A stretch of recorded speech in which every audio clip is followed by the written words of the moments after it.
Hello travelers, Boardman21, and today's build is going to be the tanky Forge Guard, probably the tankiest character in the game.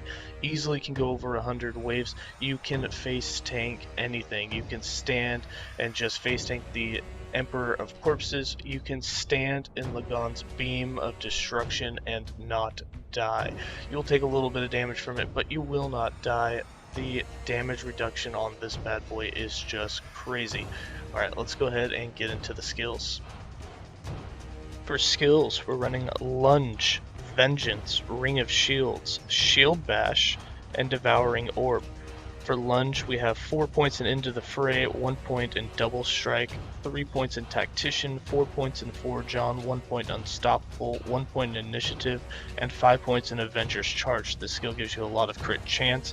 Also, if you're doing Monolith runs, the double charge allows you just to fly through monos really quick, and the best part is you get 100% increased armor, which is huge. You're also invincible while lunging, which is very nice. Vengeance we're using for damage reduction, and it's our damaging skill. We have 1 point in Double Ripostal, 5 points in Rapid Strike, 6 points in Executioner, 5 points in Boister, 3 points in Dark Duelist, and that'll finish her off. For Ring of Shields, we're using this for armor on heal, and it gives us some melee damage. We have 3 points in Banding, 3 points in Enduring Defense, 1 point in Molten Shields, 4 points in Touched by Fire, 2 points in Reinforcement, 2 points in Healing Shields, and 5 points in Phalanx. Shield Bash is a new skill in 7.10, and it has quite a few different ways you can build it. Here we're going to be using it so that it auto casts when we lunge and makes your shields form a wall in front of you. It also gives us block chance, and we're guaranteed to block the next few hits after we cast it, which is really nice. We have 5 points in Dazed, 1 point in Wall of Shields, 5 points in Protective Impact, 1 point in Power Rush, 3 points in Perfect Bulwark, 3 points in Hindrance, 2 points in Impeded Movement. And then for Devouring Orb, the reason we're using Devouring Orb is you only have to cast it once every 4 seconds, and it's guaranteed to give you all the elemental and void resistance that you need. You're literally capped from this one skill. We have 6 points in Void Adept, 6 points in Abyssal Juggernaut, gives you 90% elemental and void resistance, which means you don't have to do set elemental, you don't have to do set void and physical. You can get all of that from basically right here in the physical out of the tree. 1 point in Hollow Orb, 1 point in Dark Moon, 2 points in Abyssal Rush, 1 point in Cosmic Impact, and 3 points in Sightless Start. If you'd like more damage from this, you can get rid of these points and go for the Abyssal Emission and the Dark Torrent. For passives, we have 31 points in the base Sentinel class with 8 points in Juggernaut, 8 points in Fearless, 5 points in Gladiator, 5 points in Armor Clad, and 5 points in Time and Faith. We have 15 points in the Void Knight for Devouring Orb, we have 7 points in Devouring Blade, and 8 points in World Eater.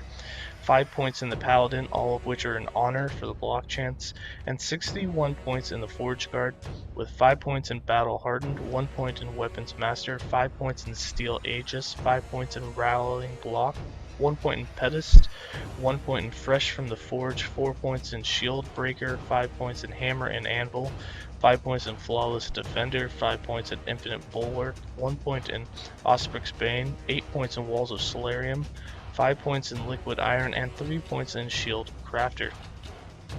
For items, we have our increased armor and mana efficiency with void spells. You can run anything here as we're not doing many void spells other than Devouring Orb. You don't really need it. The increased armor is nice. And then you're going to want 4 Vengeance Idols. These ones have fire damage over time, so if you build Ignite into the build, that will do more damage as well. We are wearing 1 unique. We're wearing Undisputed. You can pretty much do any weapon that you want. You can craft any unique that you want. We went with Undisputed because it has the highest melee physical damage that you can get on a single hand. It also has crazy attack speed, and you leech a bunch. You also get additional physical damage for every enemy that you've hit with a bleeding attack up to 200%, and we do have some bleed on hit, including what's on this weapon. For our gear, we have set health regen. We went with some health regen. We have as much armor as possible, and we have armor shred effect.